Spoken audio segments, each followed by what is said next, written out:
안녕하세요. 김광삼의 띵콕TV 김광삼 변호사입니다. 너무나 이제 우리나라가 이게 마약 청정국에서 마약 천국이 되는 게 아닌가. 그래서 이번에는 마약에 대해서 한번 말씀을 드리고자 합니다. 실제로 이 형사 사건으로 마약 관련해서 오시는 분들도 늘어났나요? 네, 많이 늘어난 것 같아요. 우리가 이제 마약하면 뭔가 사회적으로 힘든 사람들, 아니면 뭐 실패한 사람들, 이제 그런 사람들 할 것 같지만 보니까 이제 학생이랄지 아니면 직장인, 아니면 뭐 재벌, 배우 이런 사람들까지 굉장히 깊숙이 파고들었다고 봐요. 일단은 전에 비해서 이제 마약을 접하기가 쉽고요. 특히 SNS랄지 인터넷 통해서 마약을 어떻게 구입하는지 이런 것에 대해서 관심을 많이 가지다 보니까 시도를 해보는 거죠. 그래서 처음에는 뭐 그냥 호기심에 시도를 했다가 아니면 친구들과 같이 어울렸다가 아니면 제3자로부터 권유를 받았다가 시작된 마약이 결과적으로 중독으로 가는 거죠. 마약이 구하기 쉽다고 하셨는데 어디서 구하는 거예요? 최근의 경향을 보면 이제 저희가 사건을 많이 하다 보니까 GPS라고 그래요. 그 GPS에서 G는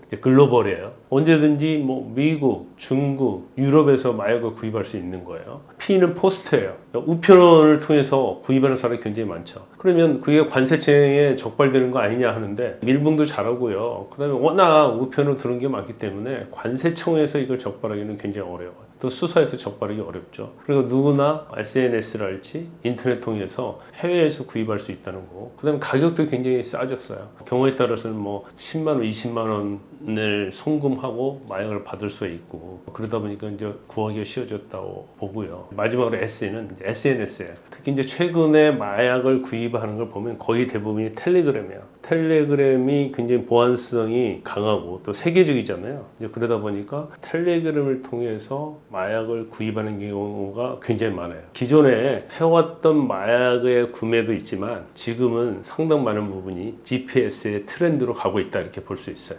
요즘에 마약 종류가 어떻게 되나요? 마약류라 하면 처음에 대마로 시작했다가 좀 더 강한 필로폰, 코카인, 헤로인 이런 식으로 진행이 된다고 볼 수 있을 것 같아요. 대마에서 이제 좀 더 진화된 게 이제 합성 대마죠. 액상 대마라고 얘기를 많이 하는데 그 대마를 추출하는 거예요. 하고 액상을 만들어서 전자기기 있죠. 담배를 피우는 전자기기 같은 곳에 넣어서 이걸 흡입하는 거예요. 그래서 일반적인 대마초를 흡입하는 것보다도 훨씬 더 강하죠. 그런데 액상 대마는 워낙 밀봉이 잘 돼 있고요. 눈으로 봐서는 마약인지 몰라요. 대마인지 몰라요. 그러다 보니까 유학생을 통해서랄지 아니면 국제 우편물을 통해서 액상 대마가 굉장히 많이 들어오고 있다. 그 다음에 뭐 향정시설 의약품은 프로포폴, 졸피뎀 뭐 이런 것들이죠. 마취랄지 통증에 쓰이는 것들이 대부분이고 그렇지만 이것도 이제 마약류이기 때문에 이걸 처방 없이 투여한다랄지 그러면 이제 처벌받도록 되어 있습니다. 뭐 유아인 씨가 굉장히 횟수가 많고 그래서 영장이 청구됐다 기각된 사례가 있죠. 그 다음에 이제 코카인, 헤로인 이런 것이 있어요. 코카인은 안데스 산맥에서 자라는 코카라는 식물이 있거든요. 이제 거기서 추출한 거예요. 주로 코로 흡입을 하죠. 코로 흡입을 하면 혈관이 수축이 됩니다. 코카인에 중독된 사람들의 특징이 이제 코가 뻘개쳐. 왜냐면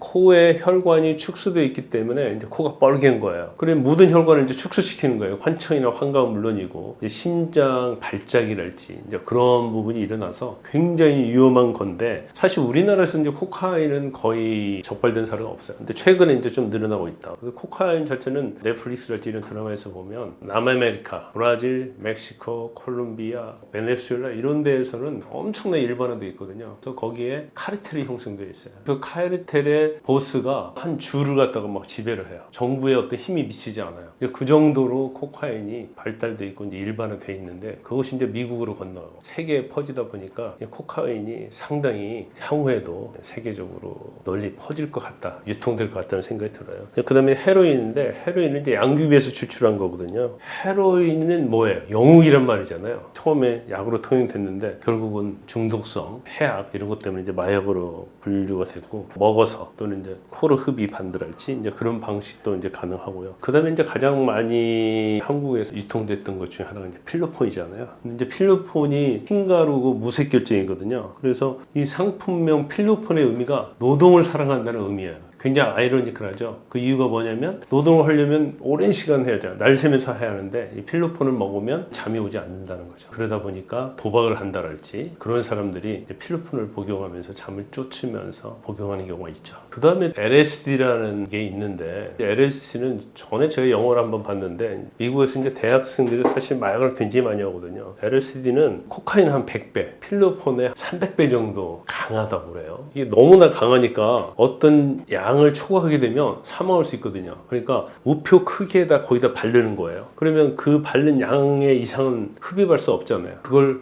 핥아먹는 거예요. 이 워낙 중독성이 강하고 도파민일지 이런 것들이 너무 내뿜어다 보니까 환청환각 들릴 거 아니에요. 마약 파트에다 띄어낼 수 있거든요. 그래서 문을 전부 다 격자로 된 나무로 못질을 하는 거예요. 못 띄어내리게. 그 정도 LSD가 강한데 최근에도 LSD를 이제 독일에서 오피온을 수입하다가 이제 걸린 사례도 있고 뭐 저희가 하는 사건 중에서도 LSD와 관련된 사건들이 상당히 있습니다. 오늘은 이제 마약의 종류, 그 마약의 해약 어떻게 유통되는지 이제 오늘은 이것을 1탄으로 하고 다음 제 2탄 때는 뭐 수사랄지 처벌이랄지 그런 부분에 대해서 말씀을 드리도록 하겠습니다.